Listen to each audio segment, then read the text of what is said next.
Traitor! Murderer! Traitor!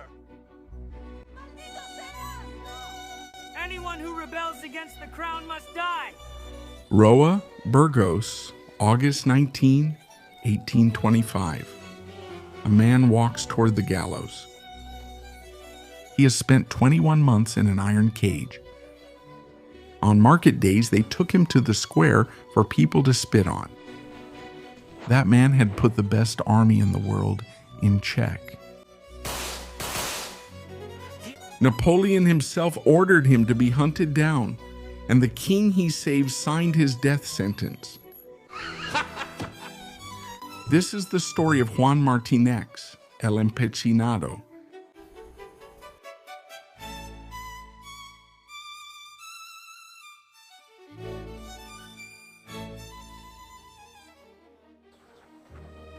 Castle of Duero, Valladolid, 1775.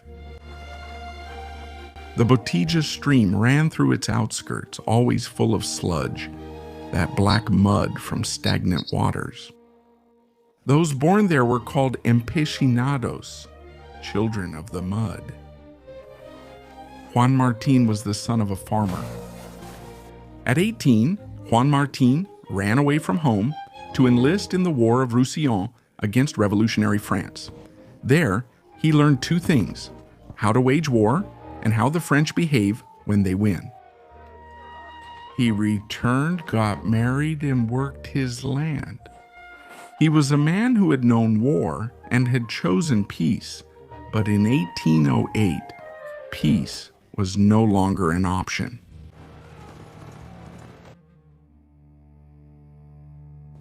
The most widespread version says that Juan Martin took up arms after a French soldier committed a crime in his village. That may be so, but the reality is more complex. Before the uprising of May 1808, El Empecinado had already understood something that many soldiers would take months to realize: that the couriers were the backbone of the Napoleonic army. Without communications, the French machinery would come to a halt in Aranda de Duero. In the days leading up to May 2nd, he began intercepting French couriers as a strategic move. When the general uprising broke out, Juan Martin already knew what he was doing. He briefly joined the regular army and fought in Medina de Rio Seco, a crushing defeat that confirmed for him the most important lesson of his life in open field. Against the machinery, the Napoleonic machinery, there was nothing to be done. Guerrilla warfare was the only viable way out.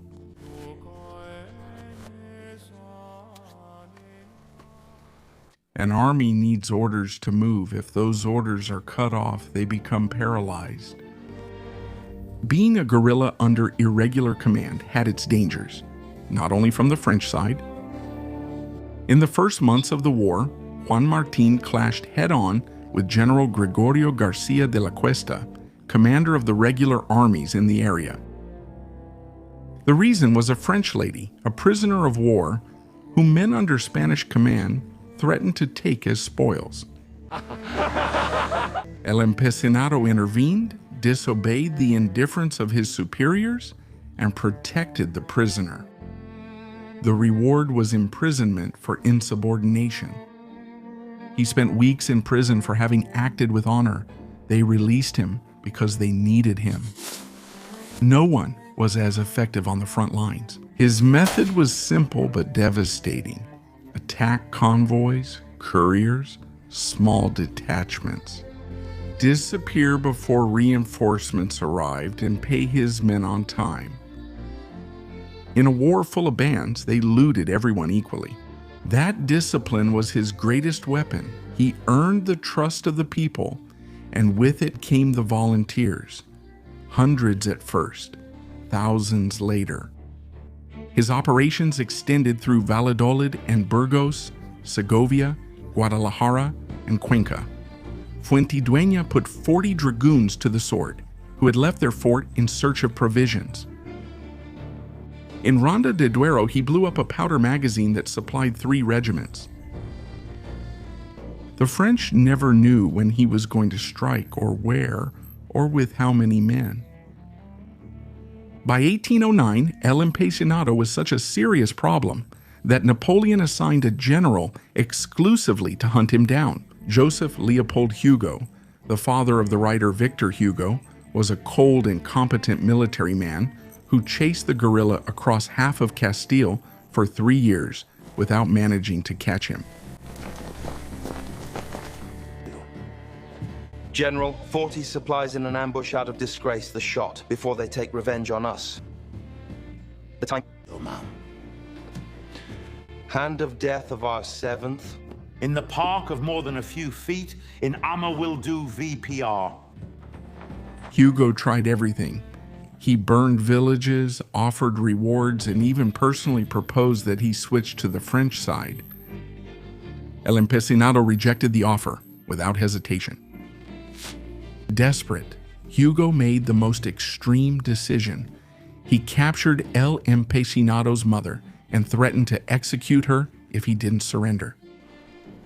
How many French prisoners do we have? More than 100? Send a messenger. If my mother isn't home before nightfall, we start shooting them all. He set her free. Woman, hello. When in 1813 the French began their final retreat, El Empecinado commanded more than 5,000 men. He had started with a dozen neighbors and ended the war as a field marshal. Fernando VII returned in 1814 as the most awaited king in the modern history of the Spanish monarchy. The first thing he did was abolish the Constitution of 1812, dissolve the Cortes of Cadiz, and persecute the liberals. El Empecinado, who had fought both to expel the French and for that constitution, was now an enemy of the king he had saved. The king thanks him for his services and invites him to retire to his homeland. Retire? I have finished a war. I'm not tired. It's not an invitation, General. It's an order. Tell the king I swore to uphold the Constitution. And that El Empecinado does not break his oaths. Men, in 1820, Riego's uprising restored the Constitution, and El Empecinado returned to public life. Military governor of Zamora, second in command of the Captaincy General of Castile. The irony was bitter. The man who had fought against the French for 6 years now found himself pursuing former comrades in arms, like Father Marino, who refused to obey the law. The war had changed sides, the enemies too, but at last he had the country he had fought for. It lasted 3 years.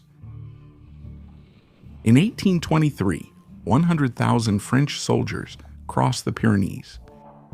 Now they came to restore Fernando VII. History repeated its cruelest joke. Yesterday's invaders were today's guardians. The hero of independence was now the enemy of order. El Empecinado tried to go into exile in Portugal, but he was captured in November 1823 in Olmos de Peñafiel, just a few kilometers from his hometown. What followed in Roa was a systematic destruction of the legend before destroying the man himself. 21 months from November 1823 to August 1825. They had to make the people who once adored him see him humiliated, defeated. The legal architect of this process was the magistrate Domingo Fuentenebro, a functionary of the absolutist state with real power. The man who manipulated the trial and personally took the sentence to the king for his signature, Fernando VII the Magnanimous, spared the dismemberment for Empecinado. He honored him with the gallows. The king has been generous, Martin, only the gallows. The king has been generous, I give thanks. Forgive me if I don't jump for joy. On August 19, 1825, he was finally hanged. He was almost 50 years old. Today, if someone wants to pay their respects to this forgotten Spanish hero, a symbol of a Spain that refused to surrender, his remains have rested in Burgos since 1851. The verb empecinarse exists in Spanish thanks to him. Empecinarse, to persist stubbornly, to refuse to give in, even when everything is against you. That he was killed by his own king? That says nothing about him. It says everything about Fernando VII. And it also says something about Spain. That for its best men, it has always been harder to survive peace than war. If this story has outraged you, good. That means you understood it. Share it, because there are too many Spaniards who don't know that the verb empecinarse carries the name of a hero. Subscribe, the next story has also been buried.